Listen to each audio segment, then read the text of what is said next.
सुनने वाली हमारी सभी सखियों, सखाओं को और हमारे सारे श्रोताओं को, साथ में स्वप्निल आपको भी दीपा माहेश्वरी का नमस्कार। और मेरी तरफ से भी हमारे सभी सुनने वालों को, हमारे सभी साथियों को और दीपा जी आपको भी बहुत बहुत प्यार भरा नमस्कार। नमस्कार, बिल्कुल। और देखो, कल हमने वादा किया था अपने श्रोताओं से कि हम जरूर आएंगे, और क्या पता था कि आपके साथ मेरी मुलाकात हो जाएगी। हाँ। ये तो अचानक ही एक संयोग बन गया। बिल्कुल बिल्कुल, कोई प्लानिंग नहीं थी। प्लानिंग कोई नहीं थी, लेकिन जब अचानक मुलाकात हो जाती है ना, सच्ची, तो उसमें जो खुशी होती है वो अलग ही होती है। अलग होती है, बिल्कुल सही कह रही हैं आप। वैसे बहुत सारी बातें हैं, बहुत सारी विषय हैं आज बात करने के लिए जी। और चूंकि आज साल का आखिरी दिन है तो कुछ खास है। क्या प्लान किया हुआ है आपने? प्लान तो बहुत सारा कुछ किया था, लेकिन श्रोताओं के जो संदेश पढ़ के ऐसा लग रहा है कि उनके प्लान भी हैं, बहुत सारे हैं, और उनके हम लोगों से कहीं ज्यादा बने हुए हैं। हाँ, ऐसा लग तो रहा है। और हम चाहते हैं कि और हमें बताएं कि और क्या क्या चल रहा है घर में। बहुत से जो बड़े लोग होते हैं ना, उनको लगता है कि अरे अब ये हम क्या ये करें, क्या करें आज के दिन, हमें नहीं कहीं बाहर जाना है, रोज के जैसा दिन है। लेकिन बच्चों को बड़ा मजा आता है। तो आपके घर में बच्चे क्या प्लान कर रहे हैं? कुछ खास बनाया जा रहा है या कहीं बाहर से कुछ मंगाया जा रहा है, या आप सब मिलके कहीं बाहर जा रहे हैं? हमें जरूर बताइएगा। हाँ, मतलब क्या पता आप कहीं जाएं और हम लोग का भी कुछ ऐसा ही बन जाए प्लान, और हम लोग भी वहां पहुंच जाए, तो क्या पता मुलाकात हो जाए। बिल्कुल। और क्योंकि आखिरी दिन है, तो देखिए, जन्मदिन पर तो न सब लोग सभी को शुभकामनाएं देते ही हैं, लेकिन हम ये क्योंकि जाता हुआ साल है तो चाहते हैं कि अपने सभी सखियों के लिए बहुत सारी शुभकामनाएं हम देंगे, खूब खुश देंगे। हाँ, बिल्कुल शुभकामनाएं देंगे। पर आप एक चीज भूल गई। क्या भूले? विषय बता दे फिर, शुभकामनाओं का तो तांता लगेगा। हाँ, देखो ना, देखो उत्साह में कैसी कैसी चीजें हो जाती हैं। लेकिन बिल्कुल नहीं, हम कहीं भटकेंगे नहीं।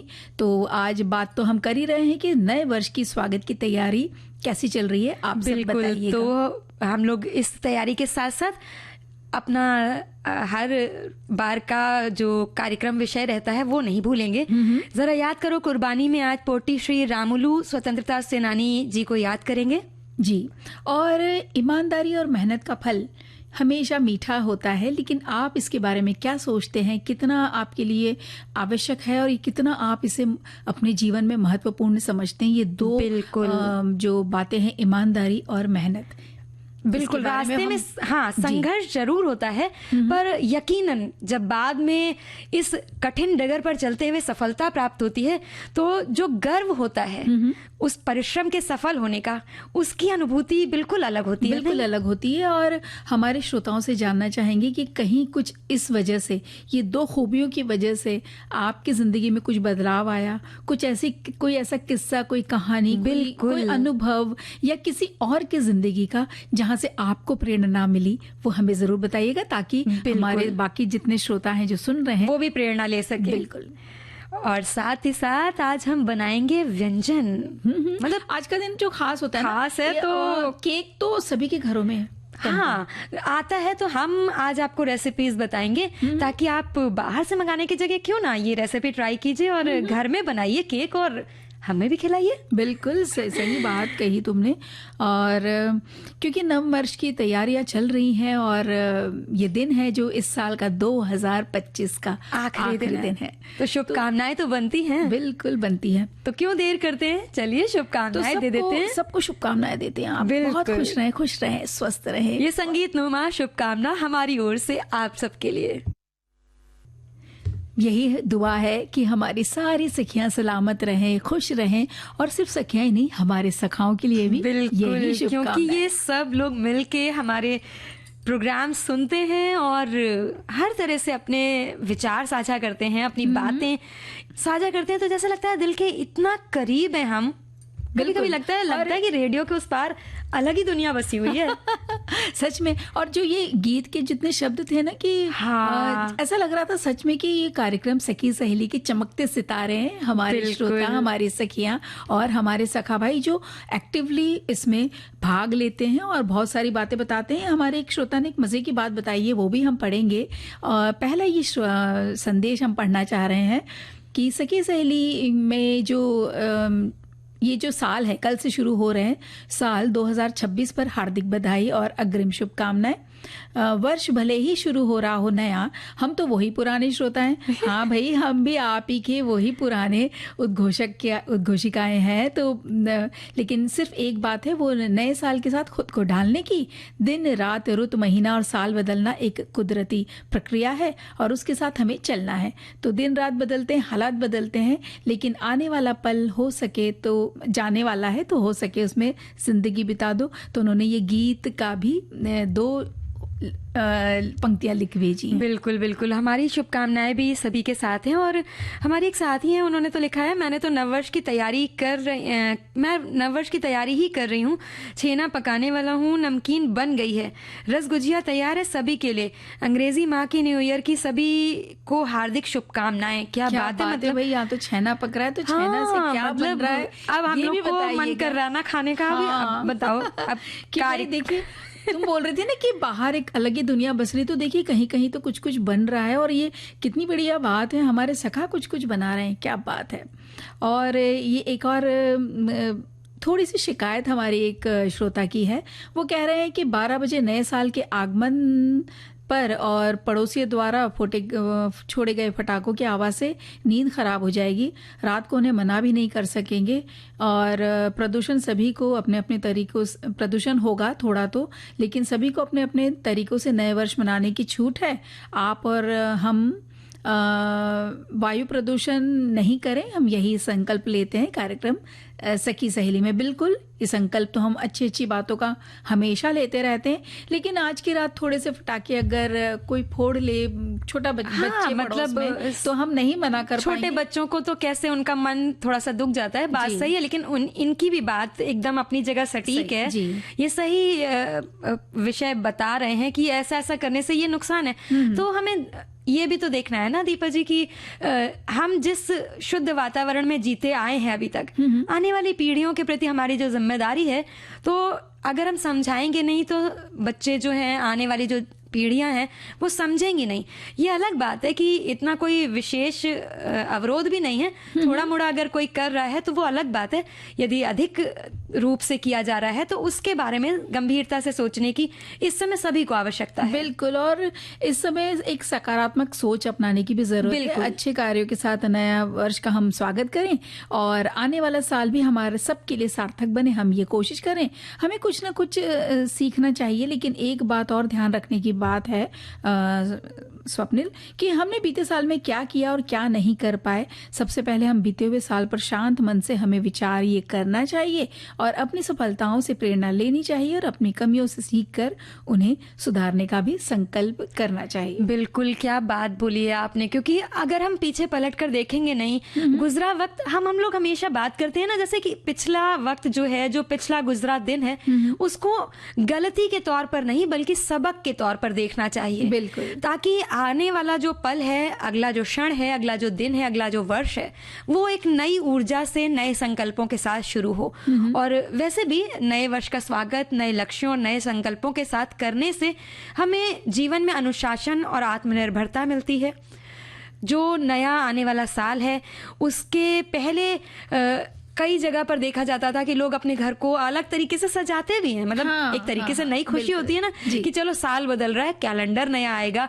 और पुराने साल के जाने के बाद जो नए वर्ष की बधाइयां आती थी, पहले तो ग्रीटिंग कार्ड्स कितने सारे आते थे ना, हाथ से बने हुए और तरह तरह के डिजाइन वाले, तो उनको अलग अलग तरीके से सजाने की चीजें उनसे बना के घर में टांगना, हर तरह के शौक हुआ करते थे। बिल्कुल, और देखिए ना, नए जैसे ये शौक की बात हुई, एक और बात है कि आत्म मंथन का भी वक्त है ये। बिल्कुल, कि बीते वर्ष की सफलताओं और असफलताओं पर हम विचार करें, जैसे अभी बात हम कर रहे थे, और कोई स्वास्थ्य के लिए या अनुशासन या समय के सदुपयोग करने जैसे संकल्प हम ले सकते हैं। और आत्मविश्वास की दिशा में हम इसकी वजह से आगे बढ़ सकते हैं। बिल्कुल, हर साल वैसे ऐसा होता है ना कि बहुत सारे निर्णय लिए जाते हैं। नए साल के पहले दिन पर हम लोग सोचते हैं अब की पूरे साल ये करेंगे, कसरत करेंगे, व्यायाम करेंगे, इतने बजे सुबह उठ जाएंगे, तरह तरह के जिनको रेजोल्यूशंस बोलते हैं लेते हैं। सोचा तो हमने भी है ऐसा। हाँ, वैसे क्या क्या रेजोल्यूशन कुछ नया आपने सोचा है? ये कि जो कसरत करते हैं थोड़ा बहुत कर लेते हैं, कभी हो जाता है कभी छूट जाता है, लेकिन ये सोचा है कि नहीं 2026 में तो अब हम हर रोज कसरत करेंगे, फिर चाहे वो 5 मिनट का ही क्यों ना हो। बिल्कुल, और उम्मीद करते हैं कि ये आपका जो निर्णय है, ये जो आपका आपने रेजोल्यूशन लिया है, ये पूरे साल कामयाब रहे और ये आप कर सकिए पूरे वक्त। तो ऐसे ही कुछ छोटे मोटे से रेजोल्यूशंस लिए हैं तो हमारे श्रोताओं ने भी लिए होंगे, तो हम सोचते हैं कि चाहेंगे कि मतलब वो हमसे अपने साझा करें और बताएं। और हमारी तो एक साथी हैं, उन्होंने लिखा भी है, ढलती धूप में खुशनुमा दोपहरिया में आप सभी का स्वागत है।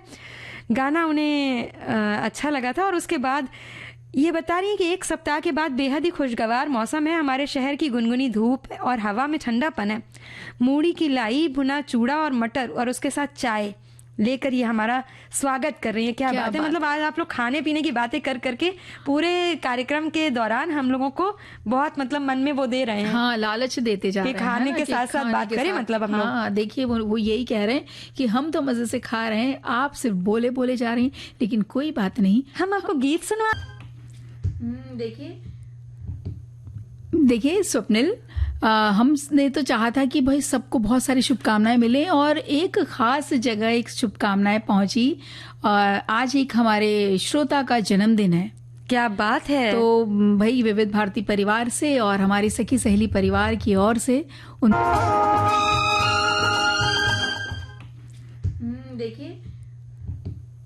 देखिए स्वप्निल, हमने तो चाहा था कि भाई सबको बहुत सारी शुभकामनाएं मिले और एक खास जगह एक शुभकामनाएं पहुंची।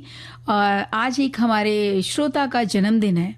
क्या बात है। तो भाई विविध भारती परिवार से और हमारी सखी सहेली परिवार की ओर से हमारे श्रोता को बहुत बहुत शुभकामनाएं हैं हमारी तरफ से, सबकी तरफ से, सुनने वाले सभी साथियों की तरफ से भी। हाँ। और विविध भारती पर हम भी आपको बधाई देते हैं। और वैसे पता है ये दिन खास होता है और इनका तो ऐसा ही दिन मतलब एकदम ही खास बन गया, क्योंकि आज के दिन तो सभी लोग अपना कहीं ना कहीं उत्सव मनाते हैं। हाँ बिल्कुल। और हमारे एक साथी हैं कि उन्होंने लिखा है कि ये साल इतनी जल्दी जल्दी बीता कि पता ही नहीं चला, आने वाला साल में बीते हुए साल में की गई गलतियां नहीं दोहराएंगे और इसके साथ जो भी काम अधूरे रह गए हैं वो पूरा करने का प्रण करेंगे, खासकर सामाजिक कार्य में शामिल होके। क्या बात है, बहुत अच्छी बात है। और हमारे एक साथी ने तो गाजर का हलवा भी बना लिया है भाई। कल नववर्ष का स्वागत ये गाजर के हलवे के साथ करेंगे और बोल रहे हैं मतलब ईश्वर के सानिध्य में रहेंगे, उनके दर्शन वर्शन करने जाएंगे। तो अच्छी बात है, सभी को ऐसा कुछ ना कुछ अपने मन की शांति के लिए अपने विचारों को देखते हुए करना होता है। बिल्कुल सही बात है। और जैसे कि बात हम कर रहे थे ना कि आज है बुधवार और हम अपने राष्ट्रीय स्वतंत्रता सेनानी के बारे में बात करते हैं। बिल्कुल। तो आज हम जिनके बारे में बात कर रहे हैं वो है पोट्टी श्री रामुलू जी। हाँ, तो उनके बारे में हम बात करेंगे। और वैसे भी पोट्टी श्री रामुलू भारत के उन महान स्वतंत्रता सेनानियों में से एक थे दीपा जी, जिनका जीवन हमेशा से त्याग, अनुशासन, अहिंसक संघर्ष का एक आदर्श उदाहरण प्रस्तुत करता रहा है। वो केवल स्वतंत्रता आंदोलन के कार्यकर्ता ही नहीं बल्कि स्वतंत्र भारत में तरह तरह से भाषाई अधिकारों और लोकतांत्रिक चेतना के एक प्रखर प्रवक्ता भी माने जाते थे। उनका नाम विशेष रूप से आंध्र राज्य के गठन के साथ जुड़ा हुआ है। बिल्कुल। और भारत की स्वतंत्रता के बाद राज्यों का गठन तत्काल भाषाई आधार पर नहीं किया गया था और इसी कारण तेलुगु भाषी क्षेत्रों में मद्रास राज्य में उपेक्षा का अनुभव हुआ। प्रशासन, शिक्षा और रोजगार में असमानता की भावना गहराती चली गई और फिर पोट्टी श्री रामुलू ने इस समस्या को गंभीरता से समझा और तेलुगु भाषी लोगों के लिए एक अलग आंध्र राज्य की मांग को उन्होंने अपना जीवन लक्ष्य बना लिया था। बिल्कुल, और ये बताते चले हम अपने साथियों को कि पोट्टी श्री रामुलु जी का जन्म 16 मार्च 1901 को आंध्र प्रदेश के नेल्लौर जिले में हुआ था। और वो शुरू से ही बहुत ही शांतिपूर्ण स्वभाव के, बहुत सादगी प्रिय और संवेदनशील इंसान थे। और महात्मा गांधी के विचारों से प्रभावित होकर उन्होंने हमेशा से सत्य, अहिंसा और सेवा को अपने जीवन का आधार बनाया।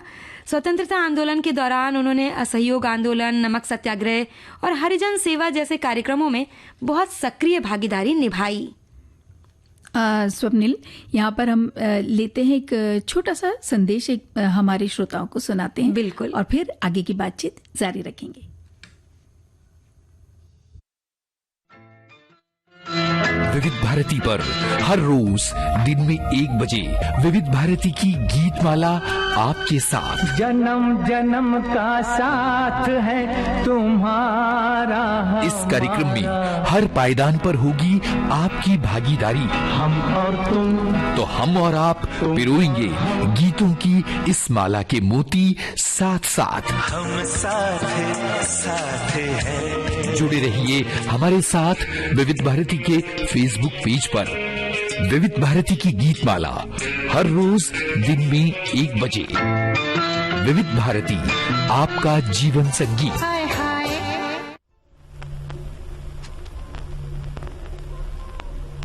श्रोताओं, एक छोटा सा अंतराल लेते हैं और पुनः वापस आते हैं।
अंतराल के बाद हम पुनः वापस आ चुके। कार्यक्रम सखी सहेली में हम बात कर रहे थे स्वतंत्रता सेनानी पोट्टी श्री रामुलु जी के बारे में। बिल्कुल, तो बात हमने की थी कि कैसा उन्होंने अपने जीवन का एक लक्ष्य बनाया था। आंध्र प्रदेश एक अलग राज्य चाहिए था, तो अपनी मांग को शांतिपूर्ण ढंग से सरकार तक पहुंचाने के लिए उन्होंने 1952 में अनशन शुरू किया। और ये अनशन केवल एक व्यक्तिगत विरोध नहीं था, बल्कि करोड़ों तेलुगु भाषियों की आकांक्षा को अभिव्यक्त करता था। सरकार की ओर से देर से होने के कारण उनका अनशन लंबा खींचता चला गया और आखिरकार 15 दिसंबर 1952 को उनका निधन हो गया। यह उनका बलिदान देश को झकझोर देने वाला उस वक्त सिद्ध साबित हुआ था। बिल्कुल, और पोट्टी श्री रामुलु जी के निधन के बाद आंध्र क्षेत्र में एक व्यापक जन आंदोलन शुरू हुआ, क्योंकि लोगों की जन भावनाओं को बहुत ठेस पहुंची थी और उस जन भावनाओं के तीव्रता को देखते हुए भारत सरकार को अपना निर्णय बदलना पड़ा और उसके परिणाम स्वरूप 1 अक्टूबर 1953 को आंध्र राज्य का गठन किया गया। और आगे चलकर इसी घटना ने 1956 के राज्य पुनर्गठन अधिनियम का जो मार्ग था वो मजबूत किया और इसके अंतर्गत भारत में भाषाई आधार पर राज्यों का पुनर्गठन हुआ। और इसी तरह पोट्टी श्री रामुलु का जीवन ये सिद्ध करता है कि अहिंसक संघर्ष, दृढ़ संकल्प और निस्वार्थ त्याग से भी ऐतिहासिक परिवर्तन संभव है। जी हाँ, केवल आंध्र प्रदेश के नायक हैं, बल्कि पूरे भारत के लोकतांत्रिक इतिहास में एक प्रेरणा स्रोत व्यक्तित्व के रूप में स्मरण किए जाते हैं। बिल्कुल, और उनका जो बलिदान है ना दीपा जी, हमें आज भी जनहित, संवैधानिक अधिकारों और शांतिपूर्ण आंदोलन के महत्व का स्मरण कराता है। ये बताता है कि जरूरी नहीं किसी चीज का विरोध करना या अपनी मांग रखना हिंसा की तरीके से किया जाए।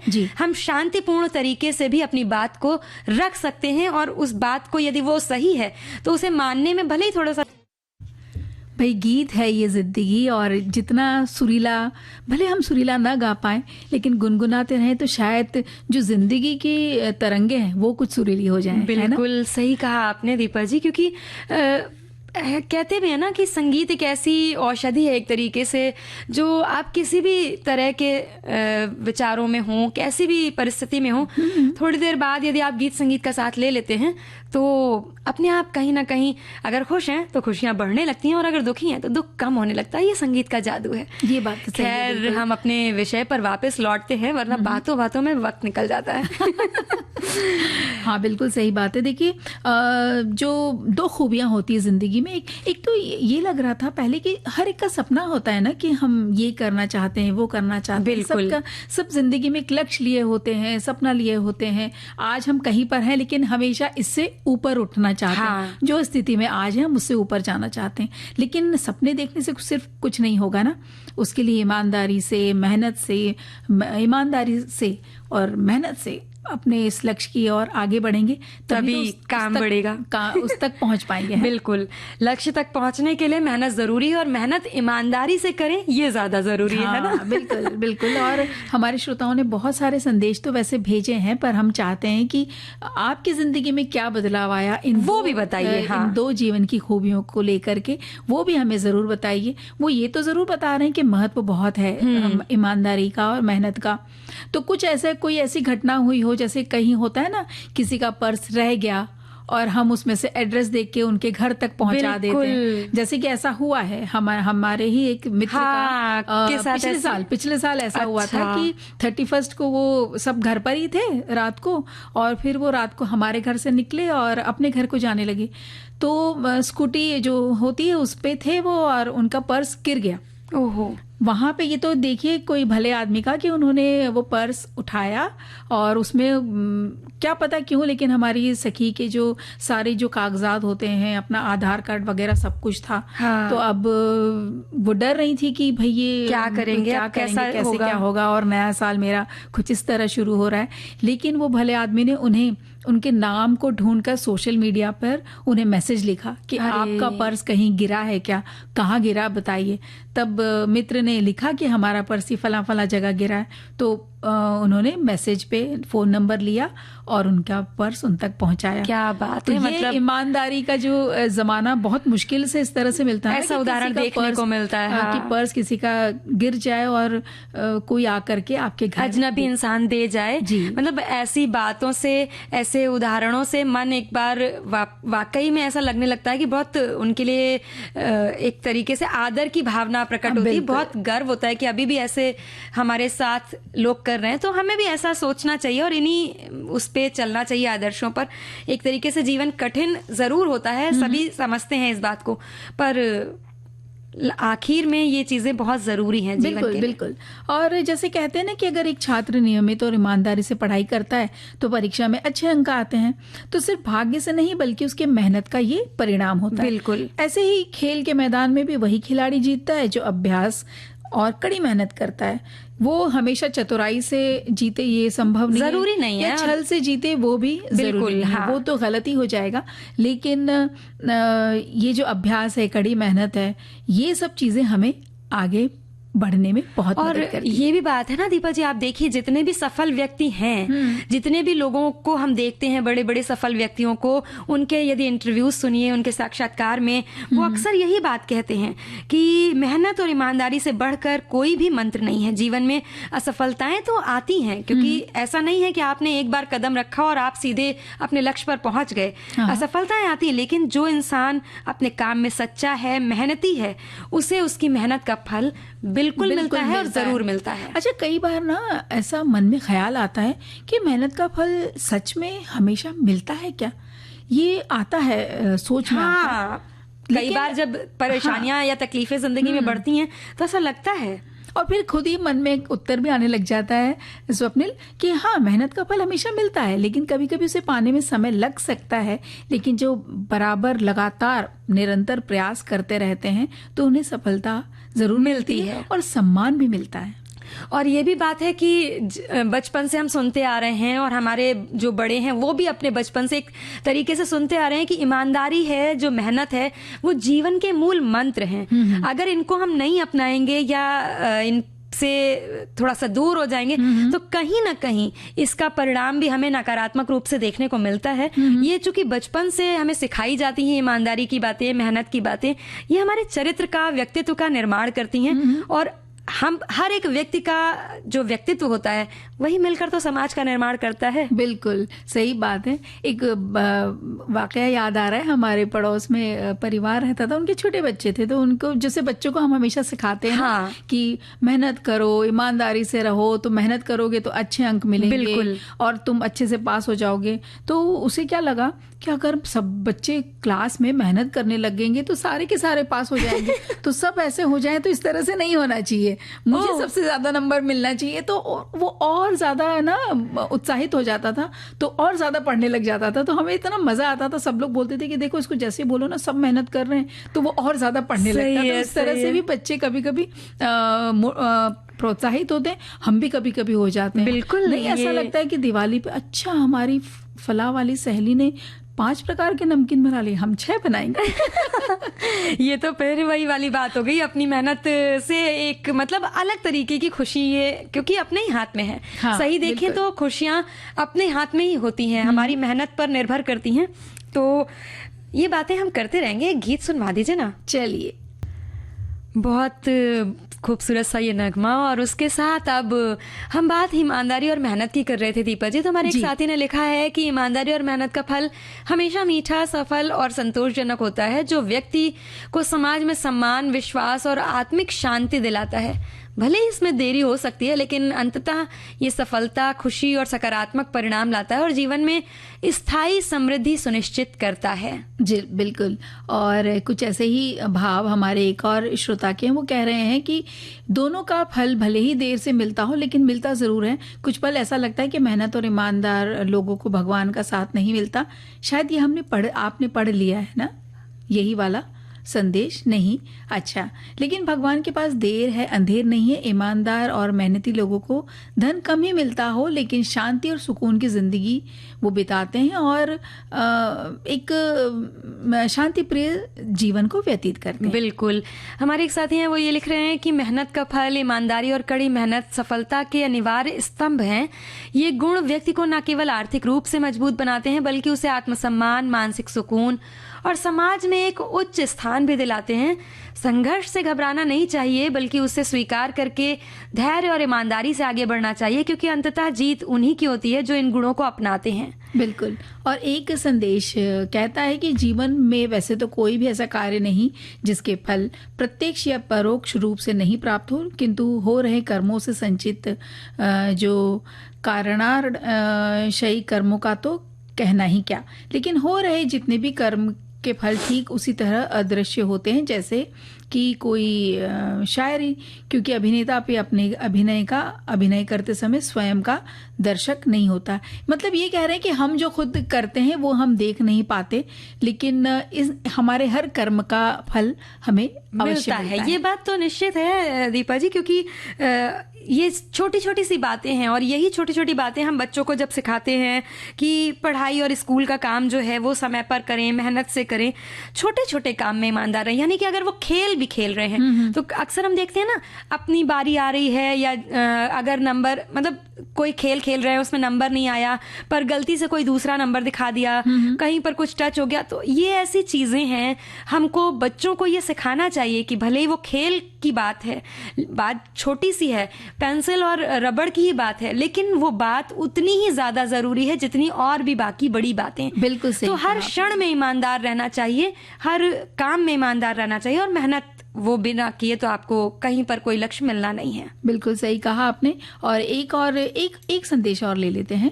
ये कहता है कि सच्चे और लगन से किए गए काम का नतीजा हमेशा अच्छा और मीठा होता है, भले ही उसमें देर लगे। सफलता और सम्मान हमें जरूर मिलता है और सही रास्ते पर चलकर हासिल की गई जीत हमें निश्चित प्राप्त होती है और व्यक्ति को उसके उचित पुरस्कार उसको मिलता है, जैसे खुशी, तरक्की, मन की शांति, ये सब उसे मिल सकता है। लेकिन बेईमानी का सीधा रास्ता अगर अपनाता है तो क्षणिक लाभ आपको जरूर दे सकता है, लेकिन ज्यादा टाइम तक वो नहीं चलता। जी हाँ, बिल्कुल। और चलते चलते ये बातें तो होती रहेंगी, ईमानदारी और मेहनत की तो हो गई हैं काफ़ी। ये बस इतना ही कहेंगे कि ये 2 ऐसे बीज हैं, अगर आप इनको सींचते हैं, पुष्पित करते हैं, पल्लवित करते हैं, तो ये आगे जाकर जीवन में एक ऐसा वृक्ष बनते हैं जो आपको सुखद छाया दे पाएंगे। तो इसलिए सबको प्रेरणा दीजिए और जो ईमानदारी और मेहनत से करे उसकी तारीफ भी जरूर कीजिए। और अब हम तारीफ के काबिल कुछ और काम करने वाले हैं। मुझे पता है आप कुछ रेसिपी बताने वाली हैं। जी हाँ, और हम बता रहे हैं आज केक। तो हमारे साथी भी बहुत इंतजार कर रहे हैं केक की रेसिपी का। तो हम बता रहे हैं इस समय आपको गाजर केक की रेसिपी। तो इसमें समय लगेगा दीपा जी, लगभग 15 मिनट तैयारी के लिए लगेगा और 35 से 40 मिनट जो है वो लगेगा बेकिंग करने में। सामग्री क्या क्या लेनी है? जी, सामग्री इसमें लेनी है मैदा या आटा। आटा आप ले सकते हैं 1 कप, कद्दूकिस की करी हुई गाजर ले सकते हैं बारीक 1 कप, और शुगर लेना है, मतलब चीनी लेनी है पिसी हुई 3/4 कप, दूध आधा कप, तेल आधा कप। और क्या लेना है? बेकिंग पाउडर भी तो लेना है, 1 छोटा चम्मच बेकिंग पाउडर, साथ ही में आधा छोटा चम्मच बेकिंग सोडा। बेकिंग पाउडर और बेकिंग सोडा दोनों लेना है। बेकिंग पाउडर 1 छोटा चम्मच और बेकिंग सोडा आधा छोटा चम्मच। साथ ही में आधा छोटा चम्मच दालचीनी पाउडर, वनीला एसेंस या आपका जो मन का पसंदीदा एसेंस हो वो आप भी उसकी जगह यूज कर सकते हैं। नमक 1 चुटकी, कटे हुए ड्राई फ्रूट्स 2 से 3 टेबल स्पून, या आप अगर ज्यादा लेना चाहते हैं तो वो भी ले सकते हैं, कम लेना चाहते हैं तो भी ले सकते हैं। साथ ही साथ 1 छोटा चम्मच सफेद सिरका। जी, अब करना क्या है कि जो ये सारा केक बैटर तैयार करना है तो उसके लिए क्या करना है, एक बाउल में तेल और पिसी चीनी डालकर अच्छे से इसे फेंट लेना है। जब इसमें दूध और वनीला एसेंस बाद में इसमें मिक्स करना है, और जो सूखी सामग्री है ना जो हमने बताई, जैसे कि आटा, बेकिंग पाउडर, बेकिंग सोडा, नमक, दालचीनी पाउडर, ये सब छान लेना है। हाँ, और फिर उसको मिक्स करना और हल्के हाथ से उनको धीरे धीरे वो जो मिक्सर जो हम चम्मच यूज करते हैं ना उसका ऐसे फोल्ड की तरह से धीरे धीरे यूज करना, हाँ, उस तरह से, ताकि वो फ्लफी हो जाए, स्पॉन्जी हो जाए, उसमें एयर आ जाए। और अब इसमें कद्दूकस की हुई गाजर मिला दीजिए, सफेद सिरका और ड्राई फ्रूट्स डालकर धीरे धीरे उनको फोल्ड्स और बनाइए। बेकिंग करने के लिए ध्यान रखना है कि ओवन को 180 डिग्री सेंटीग्रेड पर 10 मिनट के लिए पहले प्री हीट कर लेना है। फिर उसके बाद ग्रीस किए हुए केक टिन में या फिर आप जो बर्तन इस्तेमाल कर रहे हो, ध्यान रखिए चौड़े मुंह का बर्तन होना चाहिए। उस टिन में बैटर डालें, 35 से 40 मिनट बेक करें। फिर उसमें टूथपिक डालकर चेक करें, और अगर आप कुकर में बना रहे हैं तो कुकर में नमक डाल करके 5 मिनट के लिए पहले प्री हीट कीजिए तेज आंच पर। उसके बाद ढक्कन से सीटी को हटा दें और केक टिन रख करके मध्यम आंच पर 45 मिनट तक पकाएं। और जब वो ठंडा हो जाए तो उसके ऊपर से क्रीम चीज या फ्रॉस्टिंग की हुई आपकी जो क्रीम है, विप्ड क्रीम है, वो डाल सकते हैं, या फिर सिर्फ पाउडर शुगर या चॉकलेट सिरप या फिर गाजर का सिरप जो हम बनाते हैं घर में, वो डाल करके आप इसको एंजॉय कर सकते हैं। और एंजॉय करने के लिए हमें क्या करना होगा? एक गाना भी तो सभी की जिंदगी में इसी तरह की खुशहाली रहे, जो मन में इच्छाएं हैं वो पूरी हो, और ऐसे ही संगीत का धूम धड़ाका होता रहे। बिल्कुल, है ना? तो यही सब शुभकामनाएं हैं हमारी, और आप हमेशा मेहनत से, ईमानदारी से जो लक्ष्य आप बनाएं वो आप हासिल कर सकें अपने जीवन में, ये हमारी मंगल कामना है। और इसी के साथ अब आज का साल का आखिरी ये सखी सहेली का यहीं पर समाप्त करते हैं। हम विदा लेते हैं, इजाजत दीजिए। स्वप्नल श्रीवास्तव और दीपा माहेश्वरी का नमस्कार। नमस्कार।